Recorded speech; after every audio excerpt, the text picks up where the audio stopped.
अस्सलाम वालेकुम। कहानी को आखिर तक पूरा सुनिएगा और अगर आप चैनल पर नए हैं तो सब्सक्राइब ज़रूर कीजिएगा। मैं इन दिनों मदीना मुनव्वरा में मुकीम था। असर की नमाज़ पढ़ी, मस्जिद नबवी से बाहर निकला और शारे सितीन पर चल पड़ा। गाड़ी पार्किंग में छोड़ दी। बाज़ार में कारोबारी रौनक अपने अरूज पर थी। मैं दुकानों में झांकता कशां कशां एयरलाइंस के दफ्तर पहुंच गया। यही आलीशान दफ्तर मेरी मंजिल था। दरवाजे पर हाथ रखा ही था कि मुझे एहसास हुआ जैसे कोई मुझे पुकार रहा है। घूम कर देखा तो एक अजनबी को मुखातिब पाया। कौन था वो, मैं नहीं जानता। पहली बार आमना सामना हुआ। चंद लम्हे मैं उसकी तरफ देखा। दरमियाना कद, गठा हुआ जिस्म, सांवली रंगत, आंखों पर चश्मा, मगर चेहरे पर अखर ढिठाई का अंसर नुमाया। मुझे महवे हैरत पाकर वो शख्स मेरे करीब आया और यूं गोया हुआ, साहिब क्या आप पाकिस्तानी हैं? वो एतमाद रखता था कि मैं हाँ में जवाब दूंगा। मैंने सच बोल दिया। इसमें हर्ज भी कोई नहीं था, मगर जल्द ही एहसास हुआ कि मैं किसी मुश्किल में फंस गया हूँ। गाड़ी होगी आपके पास? उसने दूसरा सवाल जड़ दिया। जी हाँ, मैंने कुछ ना समझते हुए मुख्तसर जवाब दिया। तो फिर आप मुझे मदीना शहर की अहम ज़ियारतें करा दें, उसने बिला झिझक कह दिया। मैं बज़ब में पड़ गया। मान न मान, मैं तेरा मेहमान। मुझे अजनबी के रवैये पर अचंभा सा होने लगा। मुझे हैरत में पाकर उसने फरमाइश दोहराई। इस दौरान मैं अपने हवास मुज्तमा कर चुका था। आपका तारुफ मुझे पूछना पड़ा। अब्दुल कदीर, उसने मुसाफा करते हुए जवाब दिया। उसने मुझे बताया कि वह पाकिस्तान के एक बड़े इदारे में रडार टेक्नीशियन था। 5 साल कबल रिटायरमेंट लेकर ख़िताए अरब आ गया। अब वह किसी अरब शेख की मवासलाती कंपनी में बतौर जूनियर अफसर काम कर रहा था। साथ ही अपना छोटा मोटा कारोबार भी कर लेता था। ज़हरान में मुकीम था। हजात रवाई के लिए मदीना मुनव्वरा आया था। मस्जिद नबवी में इबादत करना चाहता था। बहरहाल मैंने अब्दुल कदीर की सैरो इबादत का मुनासिब बंदोबस्त कर दिया। क्या मैं आपके यहाँ ठहर सकता हूँ? अब्दुल कदीर ने मुझे और भी मुश्किल में डाल दिया। खैर, मैंने उसकी रहाइश का इंतज़ाम भी करा दिया। फिर उस वादे के साथ उसे खुदाफिज कहा कि मगरिब के बाद वो मस्जिद नबवी में मिलेगा। मुझे एहसास हुआ कि अब्दुल कदीर बेहद परेशान था, क्योंकि वो बार बार ख़यालों में खो जाता और उसकी आंखों में आंसू तैरने लगते। नमाज के बाद हम दोनों बाज़ार की तरफ निकल गए। मैं उसे करीबी मिस्री रेस्टोरेंट में ले गया। मिस्री बावर्ची बैंगनों की बड़ी खुश जायका डिशें बनाते हैं। बातों बातों में अब्दुल कदीर ने मुझे बताया कि उसने अपनी बीवी को तलाक दे दी है। वो अपने वतन ही में थी। दोनों के 5 बच्चे भी थे और वो अपनी बीवी का कोई जुर्म न बता सका। अब्दुल कदीर की ढलती उम्र देखकर मुझे अंदाज़ा हो गया कि उसके छोटे बच्चे भी बचपन से निकल चुके होंगे, मगर पाँव पर कोई भी खड़ा नहीं हुआ होगा। मैंने मामला कुरेदने की कोशिश की, मगर वो कुछ ज़्यादा बताने पर आमादा ना हुआ। मैं भी पराए मामले में दखल देने की हदूद जानता था। चुप हो गया। हम दीगर मामलात पर गुफ्तगू करते रहे। अगले रोज़ मैं दफ्तर से घर लौटा ही था कि अब्दुल कदीर वारिद हो गया। वो हद दर्जा परेशान दिखाई दिया। कोई लावा उसके अंदर ही अंदर पक रहा था। उसे यूं देखकर मैं ठिठक गया। उसकी ढारस बंधाने के लिए चेहरे पर मुस्कुराहट सजाई। हौसला पाकर उसने गुफ्तगू का आगाज़ किया। अब्दुल कदीर ने जो बीती सुनाई वो उसकी शख्सी कमज़ोरी और कमज़ोर आदात की गमाज़ लगी। एक ऐसी लड़की उसके असाब पर मुसल्लत हो चुकी थी जो उसके हमर काम नहीं चल सकती थी। रिश्तों के बेहंगम खेल की वजह पैसा था, जो अब्दुल कदीर की ज़ब्त से बढ़कर था। उसकी बातों से मैंने जो कहानी अख़ज़ की वो कुछ यूँ थी। मज़कूरा लड़की अरब शेख के दूसरे दफ्तर में काम करती और भारत से ताल्लुक़ रखती थी। अब्दुल कदीर का आना जाना दफातर में अक्सर रहता। लड़की दुबली पतली थी, नाम आशा था। परेशान सूरत हालात से मफलूज थी। अपनी दुनिया में खोई रहती। कबूल सूरत थी, कम आमेज़ और संजीदा रहती। फ़क्त काम से काम रखती, काम में माहिर थी। अब्दुल कदीर हेले बहानों से आशा के साथ कलाम किया करता। जब बेतकल्लुफ़ होने लगा तो वह लड़की पीछे हट गए और पहलू तही बरतने लगे। अब्दुल कदीर ढिठाई से उसके पीछे लगा रहा और उसे माइल करने की सही करता रहा। यह सहीला साल भर से जारी थी। आखिरकार आशा उकता गई। एक रोज़ अपने शेख की मौजूदगी में लड़की ने अब्दुल कदीर को दफ्तर बुलाया और घुटे दफ्तरी माहौल में गुजारिश की कि उसे तनहा छोड़ दे, क्योंकि वह शादीशुदा और फ्लर्ट नहीं करना चाहती। फिर वह हिंदू है और अपना धर्म नहीं बदलेगी, लिहाजा वह अब्दुल कदीर के लिए बेकार है। उसने यह भी कहा कि अब्दुल कदीर ने अगर रवैये में तब्दीली ना की तो वह मजबूरन खुदकुशी कर लेगी या फिर अपने अबतर हालात में वापस भारत सुधार जाएगी। इस मुलाकात ने शेख को भी परेशान कर दिया। फिर उसने अब्दुल कदीर की तरफ हमदर्दाना रवैया अपनाया और राय दी कि मोहतरम को अपनी फैमिली अरब बुलवा लेनी चाहिए। उसकी की मदद की जाएगी, रहाइश गाह भी दी जाएगी। बदलती नई सूरत हाल में अब्दुल कदीर आयशा से चिढ़ गया। इस वाक़ये के चंद यौम बाद एक नटखट दोशेज़ा अब्दुल कदीर के दफ्तर में आन धमकी। उसने अपनी अदाओं से मौसूफ को लुभा लिया, मगर आने का मकसद मुख्फी रखा। कहा कि वक्त शाम साहिल बहर पर दोबारा मिलेगी। अब्दुल कदीर खुली हुई बांछों के साथ सरे शाम मुकर्ररा मुकाम पर पहुंच गया। दोनों करीबी रेस्तोरां की तरफ बढ़ गए। बातचीत के मौजू ने अब्दुल कदीर को हैरान कर दिया।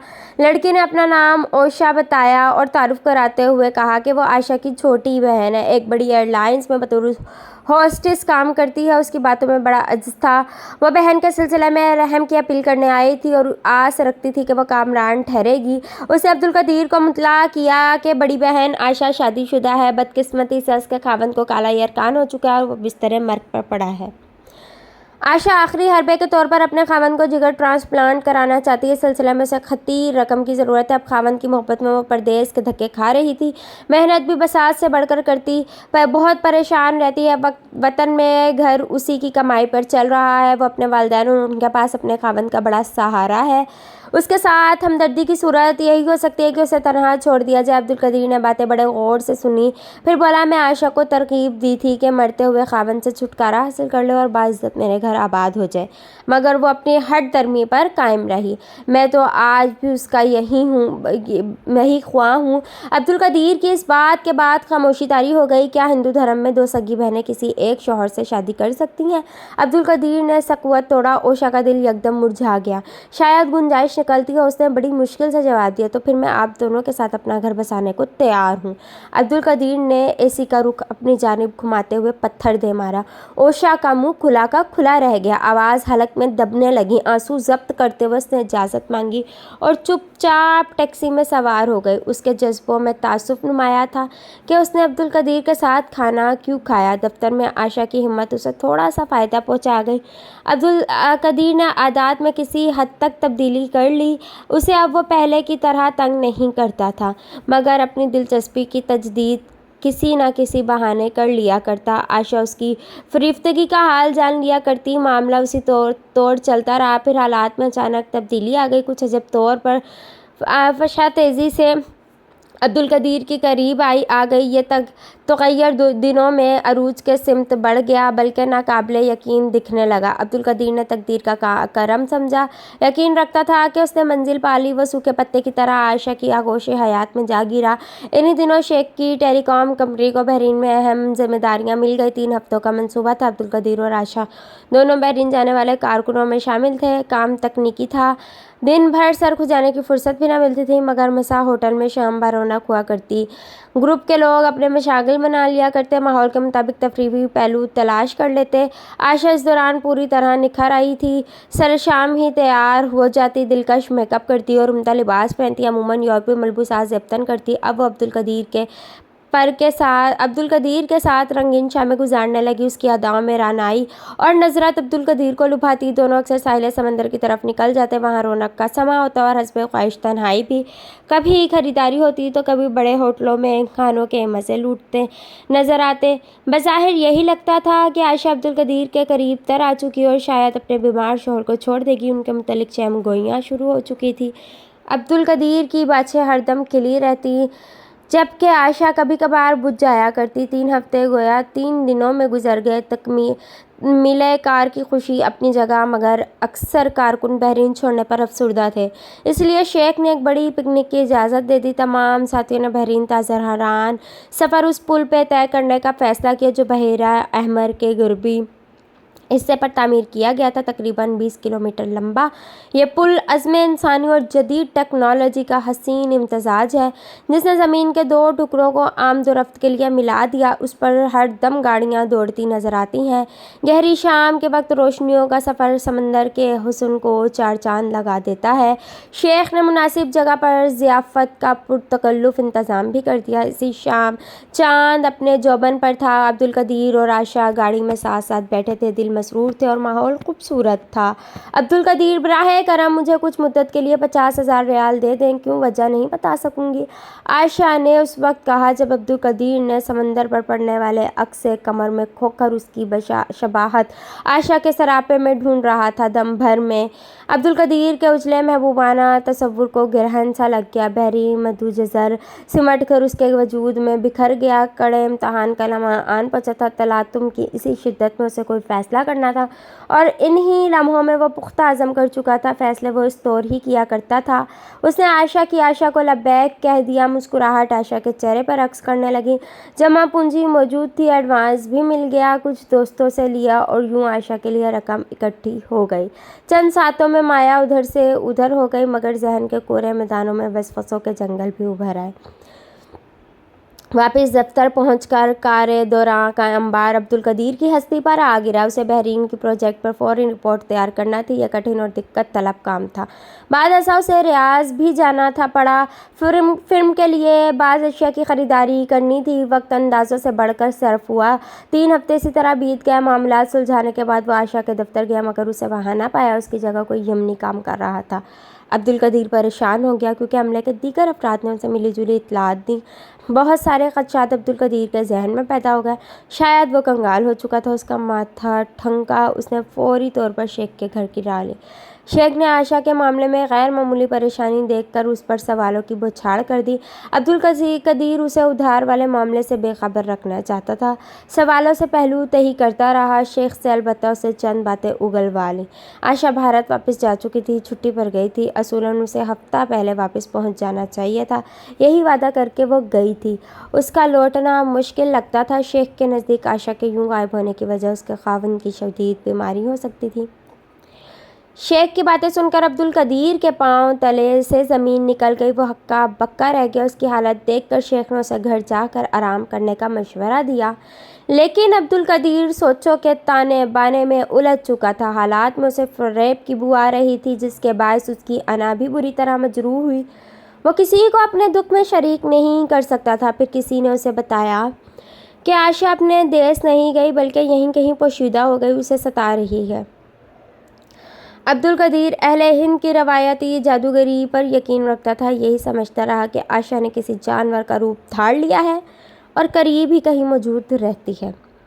عبدالقدیر نے چھوٹی بہن عائشہ سے بھی رابطے کی کوشش کی، مگر اب وہ یورپ اور لاطینی امریکہ کی پروازوں پر مصروف تھی۔ عبدالقدیر نے دونوں بہنوں سے رابطوں کے لیے کئی حربے استعمال کیے، مگر ناکام رہا۔ شیخ کے دفتر سے بھی اسے عائشہ کا مکمل پتہ مل سکا۔ اس امر کا اندازہ بہرحال ہو گیا کہ عائشہ کو بھارت میں تلاش کرنا جوئے شیر لانے کے مترادف ہے۔ وہ کسی دور افتادہ گاؤں میں رہتی تھی، خاوند کی صحت یابی کے بعد نیپال منتقل ہونا چاہتی تھی، جہاں اس کے سسرالی رشتہ دار کثیر تعداد میں مقیم تھے۔ عبدالقدیر اسی پس منظر میں مدینہ منورہ آیا تھا۔ وہ اپنے معبود کے سامنے گڑ گڑا کر مدد لینا چاہتا تھا۔ اسے پیسوں کے ضیاع پر قلق تھا، مگر وہ اپنے بیوی بچوں کے بارے میں اپنے رویے پر قطعی شرمندہ نہیں تھا۔ کسی وقت وہ بہکی بہکی باتیں کرنے لگتا، کہتا کہ میں عائشہ کو قتل کر دینا چاہتا ہوں، بدلہ لیے بغیر چین سے نہیں بیٹھوں گا، بھارت میں سزائے موت پانا چاہتا تھا۔ کبھی رونے لگتا تو اس کی بے بسی انتہا پر نظر آنے لگتی۔ پھر اچانک وہ مدینہ منورہ سے چلا گیا، اس کے ساتھ رابطہ بھی معدوم ہو گیا۔ اسی طور کئی ماہ گزر گئے۔ کبھی سوچوں میں آتا، مگر پھر گردش دوراں اس کے اوراق سے محو ہوتا گیا۔ کبھی کہانیوں کی تکمیل مقصود ہوتی، شاید اسی لیے ایک روز وہ لوٹ آیا، بالکل اچانک، خود ہی میرے گھر چلا آیا۔ اس کا حلیہ بدل چکا تھا۔ ایک جھلک نے عہد رفتہ کی کتابیں کھول دیں، یادوں سے چند نقوش ابھرنے لگے۔ جو ہی میں نے اسے پہچانا، تجسس کے کئی پہلو نمو پا گئے۔ عبدالقدیر بڑا لاغر ہو چکا تھا۔ وقت نے سرد سے کہانی اس کے چہرے پر لکھتی تھی، جھریوں میں حوادث مزین ہو چکے تھے، ریش بڑھ کر بزرگی میں ڈھل گئی تھی، اتوار میں ٹھہراؤ کہیں زیادہ تھا۔ मालूम हुआ कि वो शदीद तन्हाई का शिकार रहा है, बीवी बच्चों से महरूम हो चुका है। फ़िक्रों ने उसे मायूसी में धकेल दिया था। बोलने पर आया तो उसका जज्बाती मुदुजज़र लम्हा लम्हा तग़य्युर में रहा। उसने आशा का खोज लगा लिया था। उस सही में उसने बड़े पापड़ बेले, कई नाते सवार किए, बहुत से वसीले बनाए। वो आशा से मिला मगर उसे कत्ल ना कर सका क्योंकि हालात उसकी तवक्का के बरक्स निकले। अब्दुल कदीर आशा की बरादरी से नारवा सलूक की तवक्का रखता था मगर ऐसा ना हुआ। वो गांव में कई अफराद से मिला। गांव वालों ने उसके साथ बड़ा ताउन किया। तहकीक करने पर उसे जिस कहानी का पता चला वो तवील और दुख भरी थी। तमाम मामलात की शक्ल कुछ यूँ उभरी। आशा भारत लौटी तो उसके खावंद रवि की सेहत इंतहाई ख़राब हो चुकी थी, बल्कि वह करीबुल मर्ग था। आशा ने उसे संभाला। आशा को अपने पति से बेहद प्यार था। दोनों लड़कपन के प्रेमी थे। बाहमी रिश्तेदारी नस्लों पर मुहित थी। शादी ने उनके जीवन में रंग भर दिए। रवि पेशे के लिहाज से इंजीनियर था जबकि आशा ने बीकॉम किया था। मिलाप उन्हें तमन्ना की तकमील दिखता था। मोहब्बत और मेहनत के औसाफ लिए दोनों ने ज़िंदगी में जद्दोजहद की तो खूब फूले फले। उन्हें अपना घर खुशियों से सजा नज़र आता जिसमें आरज़ुओं के गुलाब खिलते और अर्ज़ी निबात में मदहम होकर ख्वाबों की ताबीर धार लेते। इनकी दुनिया जन्नत नज़ीर थी मगर कभी दुनियाई जलजलों के बायस गारत भी हो जाती हैं। यही आशा के साथ हुआ। अचानक इंकशाफ हुआ कि रवि काले अरकान का मरीज़ है। वह तशख़ीस के मराहिल से कभी नहीं गुजरा था और अब बीमारी तेज़ी के साथ फैल रही थी। जिगर नकारा होता नज़र आ रहा था। मौत का कुर्ब तेज़ी से बढ़ रहा था। शादी की छठी सालगिरह पर मामलात हद दर्जा ख़राब होने लगे। रवि को ऑपरेशन के लिए बड़े अस्पताल ले जाया गया। भाई ने अपने जिगर का हिस्सा अतिया किया और उसका मुआवजा भी ले लिया। आशा और उसके देवर की कुर्बानी से रवि की जान बच गई। सर्जरी के अखराजात देने के अलावा आशा ने शौहर की खिदमत भी की जो बसात से बढ़कर थी। कड़े हालात में उसने हिम्मत जमा रखी हत्ता कि रवि ज़िंदगी में लौट आया। वक्त के साथ रवि में क़ुव्वत लौटने लगी। मियाँ बीवी यकजा हुए तो कार्य हयात में नई राहें तलाश करने लगे। रवि के रिश्तेदार नेपाल में कारोबार करते थे। उन्होंने आशा और रवि को अपने साथ मिला लिया। माहों साल गुजरने लगे। एक अर्सा तक आशा की ज़ोर के हयात पुरसकून लहरों में चलती रही। फिर उसे तूफ़ानी थपेटरों ने आन लिया। आशा की उम्र बढ़ रही थी मगर उसके यहाँ औलाद पैदा नहीं हुई थी। उस पर उंगलियां उठने शुरू हो गई। महरूमी की इफ्तरा पड़ने पर आशा बेबसी महसूस करने लगी। मंदिर मंदिर घूमा करती।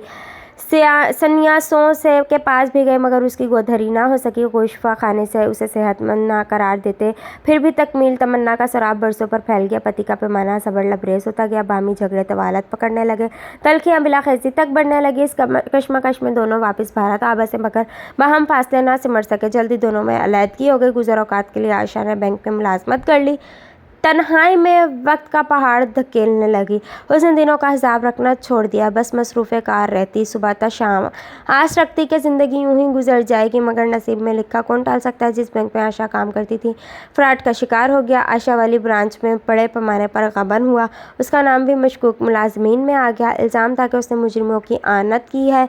आशा इल्ज़ाम से इनकार करती रही मगर सूरत हाल से निजात ना पा सकी। मुअत्तली के बाद उसके खिलाफ कार्रवाई शुरू हो गई। जल्दी केस अदालत में चला गया। आशा अपना मुकदमा समझ बूझ से ना लड़ सकी। मौसर दिफा की अदम मौजूदगी में उसे भी सज़ा दे दी गई। वो 3 साल के लिए जेल चली गई। जेल में वो वाहिद खातून थी जिसका कोई मुलाकाती ना आता। उसकी सेहत बुरी तरह गिरने लगी। वो खाना पीना और मामूलात भूल गई। उसकी शख्सियत मसख होने लगी। फिर इस पर पागलपन के दौरे पड़ने लगे जो शदीद तर होते चले गए। कुछ अर्सा जेल में इलाज होता रहा। आखिर उसे पागल खाने भेज दिया गया। अब्दुल कदीर आशा के गाँव पहुँचा तो कई अफराद से मिला। उन्हीं की वसातत से वो पागल खाने से आशा से मिलने गया। आशा उसे ना पहचान सकी। उसका एक ही रूप था जो बार बार नजर आता। वो हर किसी से माफ़ी मांगती, हर किसी के मुकाबिल हाथ बांध कर खड़ी हो जाती। कभी गिड़गिड़ाने लगती और कदमों में ढेर हो जाती, सिसकने लगती। देखने वालों को उस पर तरस आता। वो कई बीमारियों की मरीज़ा लगती थी। अब्दुल कदीर ने कहानी ख़त्म की तो बुरी तरह रोने लगा। मैंने उसे तसल्ली दी, समझाने की कोशिश की। वो देर तक उदास बैठा रहा। फिर रंधी हुई आवाज़ में बोला, मोहतरम आप नहीं जानते पीछे वतन में आज मेरी बड़ी तख्तर की शादी है। मैंने चौंक कर उसकी तरफ देखा। इससे पहले कि मुबारक देता वो बोल उठा, मैंने वास्ता तौर पर बेटी को पैगाम भेजा था कि मैं तुम्हारी माँ का मुजरिम हूँ मगर इतनी इजाज़त दे दो कि नए घर जाते हुए मैं अपना दस्ते शफ़क़त तुम्हारे सर पर रख सकूं और अपनी तमन्नाओं का मलबूस पहनाते हुए तुम्हें रुखसत करूं। अब्दुल कदीर की आवाज़ हलक में रंधने लगी। आंसू उसकी आंखों से उबल पड़े। बोला, बेटी ने जवाब दिया कि अम्मी के तो मुजरिम हैं ही, आप मेरे भी कसूरवार है। अगर आपका दस्ते शफ़क़त मेरे सर पर रहता तो मुझे तालीम नामुकम्मल छोड़कर स्कूल में मुलाजमत ना करनी पड़ती, दर बदर धक्के ना खाने पड़ते, अपना जहेज़ खुद ना बनाना पड़ता। अगर रिश्तों से एतमाद की रूह निकल जाए तो वो बेजान हो जाते हैं और अमलन बेमायनी कहलाते हैं। मुझे इस दस्ते शफ़क़त का क्या फ़ायदा जिसे मेरी इकाई का एहसास भी नहीं ना रहा। ये कहकर अब्दुल कदीर सिसकियाँ भरने लगा, उसके होंठ लरजने लगे। फिर वो अपने ऊपर काबू ना रख सका और ऊंची आवाज़ में रोते हुए बोला, मेरी माँ भी रूठ कर कहती है कि मैं उसके हकूक़ व फ़राइज़ से कोताही बरत रहा हूँ। उसकी बेवगी अपनी चादर तले नहीं ढांप सका। आज वो अपनी बहू की जिज़्वी दस्ते नगर बन चुकी है और बहू को मुझसे अफजल गर्दानती है। मुझसे बढ़कर रुस्वा शख्स और कौन होगा। अपना दुश्मन कहलाने को अल्फाज अब्दुल कदीर के लबों पर टूटने लगे। मेरी आंखों में अभी आंसू उमड़ आए। जब कुदरत हमें किसी ख़ानदान की सरबराही अता करे तो हमारे दानिशमंदाना या गैर दानिशमंदाना फ़ैसले कई नस्लों पर असरअंदाज हो सकते हैं। मौजूदा नस्ल एक पिछली और 2 अगली नस्लों पर। मेरी गैर फितरी सोच ने 3 नस्लों को खुआर कर दिया। अल्लाह हाफिज़।